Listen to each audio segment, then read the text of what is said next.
All right. So I see, Lee, you made it. So I do want to shift gears here a little bit and bring on a guest, Lee Mason, who is a friend of mine, and he has been in the integral scene for a long time. And he has just released a new program through Integral Life. Let's see if you're there, Lee. There you are. And it follows along the theme of what I'm talking about of what does it feel like? What is this new territory of integral? And you have created a program called, but what's the actual title? The title of the course is The Essence of Integral Flourishing. The Essence of Integral Flourishing. It's been released on Integral Life, and I want to let you plug it a little bit, because I think it's worthy and it's exactly what we're talking about, and it helps people move the ball into integral. So why don't you tell us a little bit about it? Yes, well, first a little bit about myself. So I'm Lee Mason, indeed, as you said, and thanks for the introduction, Jeff. And so I was born in London, England, and I currently live in Amsterdam in the Netherlands. And I'm 46 years old, and I've spent my professional life working as a physical therapist, as a coach, and also as a teacher, facilitating workshops and courses about health, well-being, and personal development. And the Essence of Integral Flourishing course, as you say, is an online course hosted by Integral Life, and it combines a large number of insights from the scientific study of human happiness, or more broadly, well-being. And it combines that with the depth and scope of integral philosophy. And throughout the course, participants are invited to engage in more than 80 practical exercises designed to produce a greater sense of flourishing, or a high level of experienced well-being. And this concept of flourishing was popularized by a psychologist called Martin Seligman. And he argued that our level of experienced well-being as human beings depends on how well we're doing within 5 categories. And he said that these 5 categories were represented in what he called the PERMA model, spelled P-E-R-M-A. And in this model, the P stands for positive emotion, or feeling happy. The E stands for engagement, or feeling absorbed in an activity that we're performing where we lose track of time, for instance. And the R stands for relationships, so feeling connected with others in a healthy way. And the M stands for meaning, or how much purpose we experience in our life. And the A stands for accomplishment, or achieving goals that are important to us. And later, Martin Seligman added the letter V to the PERMA model, making it the PERMA plus V model. And the V stands for vitality, or feeling fit and energetic. So if we're speaking about flourishing, then according to Seligman, flourishing means doing well across the categories of this PERMA plus V model. And more concretely, that means we're flourishing if we regularly feel happy, if we regularly feel engaged at work and during sports, for instance, if we enjoy healthy relationships with loved ones, if we experience a sense of purpose in our life, and if we regularly work towards the achievement of goals that we find important, and also if we regularly feel energetic and fit. So that's a sort of an introduction to the concept of flourishing. And throughout the course, participants are invited to do a large number of exercises, indeed, to increase the level of well-being they experience within the context of this PERMA plus V model. But of course, the course is titled The Essence of Integral Flourishing. So in addition to exploring flourishing within the context of the PERMA plus V model, we also explore flourishing within the context of the integral model. And the reason for this is that the PERMA plus V model provides us with specific tools that we can use to experience a greater sense of flourishing, generally speaking, mostly in the individual interior and the collective interior dimensions of life, or what integral theory would call the upper left and lower left quadrants. But of course, anyone who's familiar with integral theory knows that reality is much larger than the interior quadrants alone. So what we do is we explore the integral model and ask what it might mean to flourish as a human being across all 5 elements of the integral model. In other words, we explore what it means to flourish within the context of all of the quadrants, both the interior and the exterior quadrants. We explore what it means to flourish within the context of the intelligences, or lines of development, flourish within the context of levels. And within this course, we refer specifically to levels of personal development.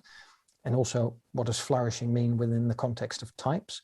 So in the course specifically personality types, and what does it mean to flourish within the context of states.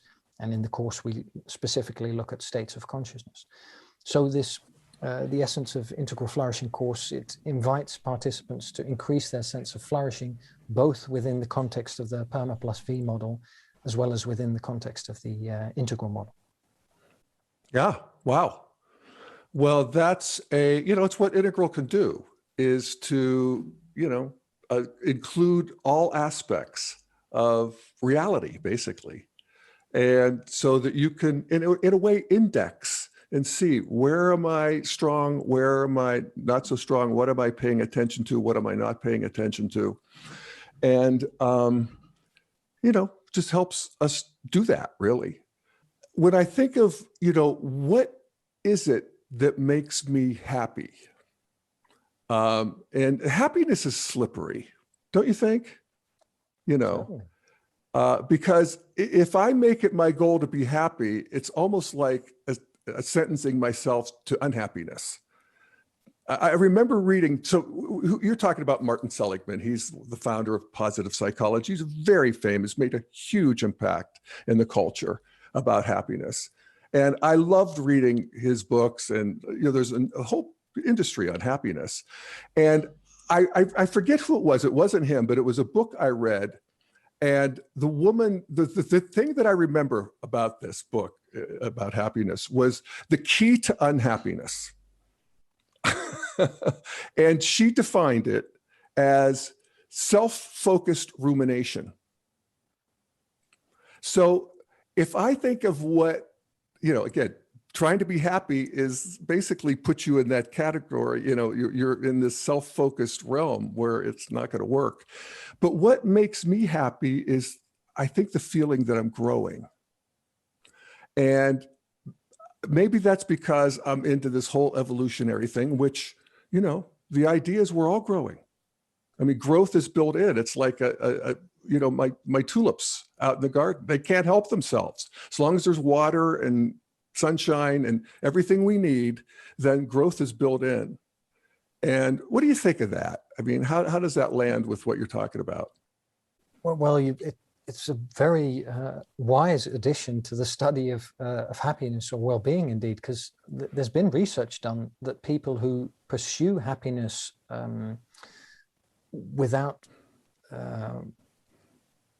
recognizing that indeed to be authentically happy means to be able to navigate the vicissitudes of life. So to be able to cope with adversity and to endure both being happy and unhappy. So we speak about this in the course also, where if indeed, as you say, you focus on your own personal experience of happiness, then you're basically chasing something that is fleeting, and you're always looking to the next moment. So you're basically orienting yourself away from the present moment and to the future. And that tends to produce unhappiness. So I completely agree with you.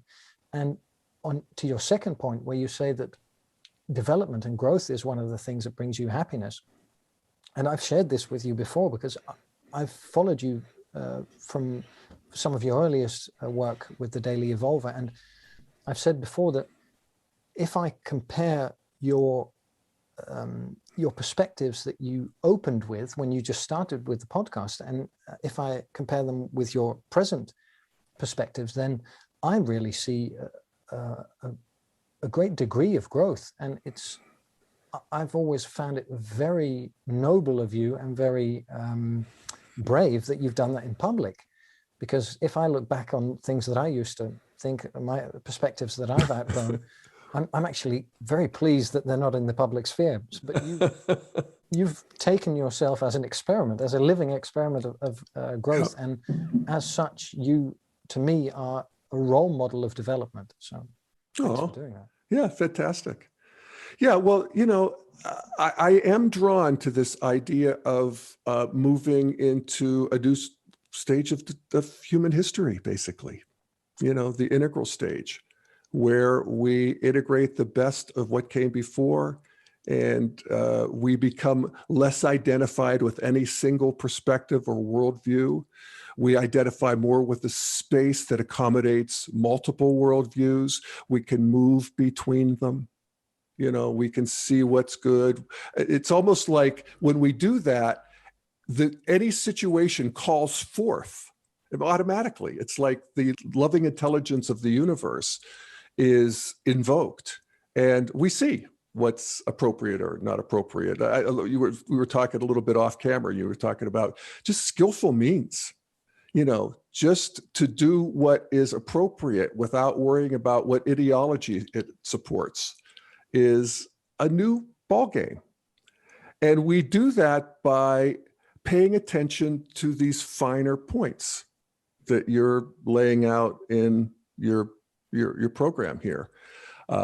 So the PERMA V model, well, let's set that aside for a second. And just because we're all integral junkies here, let's just walk through the 5 stages or the 5, you know, aspects of the Ken Wilber integral model: quadrants, levels, states, lines, and types.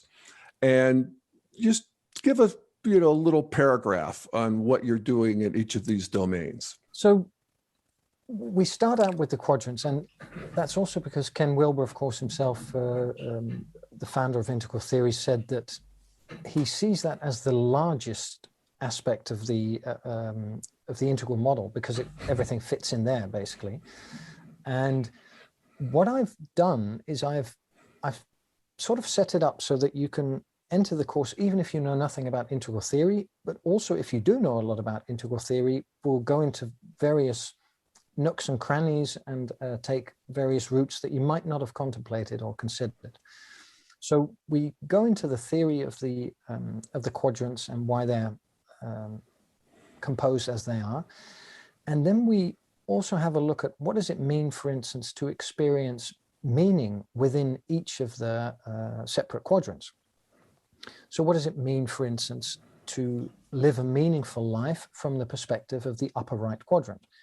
And I don't want to spoil too much, but it's typically about, of course, then healthy behavior. Yeah, the upper right quadrant is the individual exterior. So it's our body, it's our behaviors, it's our flesh and blood, it's our energetic body. You know, that's growing. Even though, absolutely, you know, for me at age 67, I can see that it's also disintegrating, you know, in terms of the physical body. But my subtle body, my causal body, bigger and better than ever. Well, indeed, and that, I mean, that's a good segue into states. We can return to the quadrants later, but one of the things we do during the states module is, and that came from the fact that what I really like to do with the integral model is to make it come alive and to make it very practical for people. So as you know, of course, our mutual friend Normali Pereira and I have this initiative called Practical Integral, where we also help people with coaching and to also apply the integral model to their life in a constructive way. But what I wanted to do was, for instance, within the realm of states, it's interesting if we're speaking about states. So we have the 5 states of, as I framed it, physical awareness, emotional mental awareness, existential awareness, witness awareness, and unity awareness. And I've chosen those terms, which are not always used within integral theory, because they evoke something that many people can relate to. So the body, the mind, the spirit, we could say, and then witnessing and unity awareness. So in integral, of course, we would say it's the gross physical, the subtle, the causal, and witnessing and non-dual. And what I've done is I've created audio exercises for each of those states. So you listen to the audio exercises after you've studied the theory, and we speak about brain waves and how those relate to different types of states. And then you have an experiential journey through the states where you travel from the body basically into the emotions and thoughts, and then you travel more into the conceptual mind, and then into a state of witnessing, and then into a state of feeling that you're basically one with the universe and with everything else, and that I use a physical analogy for that. So we travel from basically from the Big Bang to the present moment through the formation of stars and galaxies and things like that. Mm-hmm. And that's just to emphasize the degree to which each of us is a part of this entire living universe in which we're participating. And that also means that we relate to each other as those aspects. So we're all also very intimately connected with each other. Mm-hmm. So that's within the realm of states. And then within the realm of intelligences, we look at... So this would be the lines of development, the lines of intelligences. Yep. Absolutely. And here too, I've chosen to frame it as intelligence, as multiple intelligences, so that people have a very clear idea of what we're speaking about. And we basically go through 8 intelligences, and I've chosen intelligences based on the work, of course, of Howard Gardner and also of Ken Wilber himself. And I've stacked them as physical intelligence, emotional intelligence, mental intelligence, existential intelligence, and then self-intelligence, creative intelligence, moral intelligence, and environmental intelligence. And what I've done is I've mapped them across the quadrants, at least 4 of them, so that it's also a mnemonic for people, so you can remember them better in the way that we do that. And then we just go through every intelligence and then do an exercise so that everyone has an experiential anchor that you can connect to the intelligences that we're speaking about. And that's basically the theme throughout the course, is that whenever we speak about something theoretical, there's also an exercise that you have some experience of, so we could taste what it. Is. Yeah. Absolutely. Yeah. So then moving from the intelligences or lines to the levels, and we basically travel across the quadrants and explore levels within each of the quadrants. And this would be the stages of development that I talk about so much. Yep. Indeed. Go on.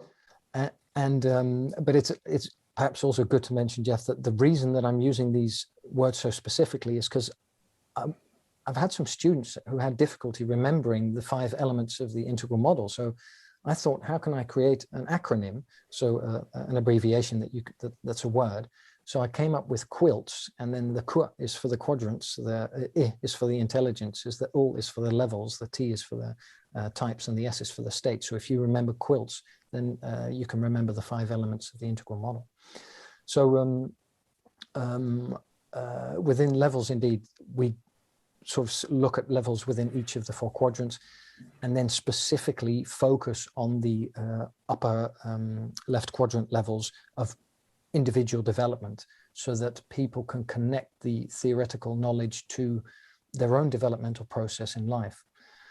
And then within the realm of types, what we do is we go through masculine and feminine and look at that basically from the ground up. So even if you don't know anything about it, we build it up and basically arrive at the yin-yang dynamic of masculinity and femininity, and then move from that conceptual framework into the more male and female framework of how masculinity and femininity shows up. And we look at some differences and similarities between human males and human females. And we also look at how sex, gender, and gender roles and things like that can be mapped across the quadrants in a way that the whole discussion around sex and gender, for instance, in the culture wars currently, that you can see how everyone is right, but partially right, and how they all fit in the quadrants. And to me, that's another example of how you can really relax when you see, oh, okay, everyone has their place, basically, and I don't have to choose a side, and I don't have to sort of wade into the culture war, but you can just see, that's how they all relate within a larger context. Yeah. And then we also move from the masculinity and femininity framework into the agency and communion framework, where we basically then remove those concepts from the male and female archetypes. Mm-hmm. And we also look within the context of types at the Myers-Briggs type indicator, so the MBTI. We look at the Big Five, and we look at the Enneagram, and people are also invited then to do the surveys for all 3, so that you basically have an idea of what's your personality type? What are the challenges and what are the talents that you bring to your life? And where is your path of development based on your type? And how can you most skillfully use your type in life? So I think we went through all 5 now. Yeah, So, just being able to sort of map myself as to where what quadrant I'm most magnetized towards, what line of intelligence. With lines of intelligence, I always think I want to sort of come from the assumption that everybody is a genius in some line of development. So what is it for them and for me, and what's lagging behind? And then, of course, states, you just see the fluidity of states, from being contracted to expanded. And, you can note that about yourself. And types, I always said the great gift of learning types is that I realized that everybody is not a defective version of myself, which is what I used to think, and which is actually what most people think. The world is self-evidently real to everybody. And you look at other people and they see it differently. It's like, what's wrong with them? Well, they have a different antenna. They're different people. They come from a different karmic stream. And, it just relaxes the whole situation so that, the procreate urge, the updraft of emergence itself can take a hold of us, right? Let it do the work. It's a little bit like turning our life over to God, actually. That's how traditionalists would frame it, but there's truth to that. I agree, and I would say that types is also the element of the integral model that allows people to improve the quality of their relationships the most, because totally, as you say, if you can see that that everybody's relationship to life is in a certain sense natural, or natural in the sense that it is what it is, and you can accept that. There are personality type systems such as the Enneagram or the MBTI or the Big Five that allow you to see that all of the variations are natural to a certain extent, and that allows you to relax and not have the feeling, as you say, that people need to be changed to fit your perspective on reality. Or to, exactly. It's intrinsically liberating. I mean, that's a lot. That's a lot of, integral growth is just the liberation from, these imagined barriers that we have, and, habits of mind.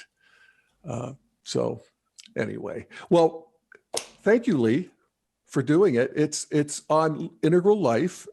Again, the title is The Essence of Integral Flourishing. The Essence of Integral Flourishing. It's 14 modules, 80 some exercises, a practice book, and it's on sale now for like 120, 125 bucks, something like that. Something like that. Yeah. And you also get an extra discount if you're an Integral Life member, of course. Great. And if you're not an Integral Life member, people, you should be. I mean, it's $100 a year, and it is still and getting even better as the central portal of the integral movement.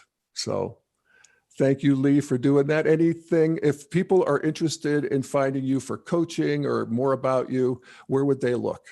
They can look at practicalintegral.com, so practicalintegral.com, and they'll see Normali and who you also know as a good friend, and me on that site. And of course, also on Integral Life, I also host weekly sessions, Integral Life practice sessions with a large number of other very skilled practice session leaders or live event leaders. And yes, I'm looking forward to and there'll be some live aspect of this program as well, right? That's also true. So people will also be offered the opportunity to connect with each other about the experiences they have in the course and the exercises they do on a social media platform. And I'll also be hosting weekly webinars where people can congregate to discuss exercises and dialogue together. So, yeah. Super. All right. Well, thank you very much, Lee Mason. And again, if you're interested in more from Lee, go to practicalintegral.com or go to Integral Life and check out his course. Well, this is the essence of the Daily Evolver. That's what we're doing here. Thank you for joining me, and I will be back same time, same station next week, and hopefully we'll see you then. All right. Thanks, Lee, and thanks, everybody.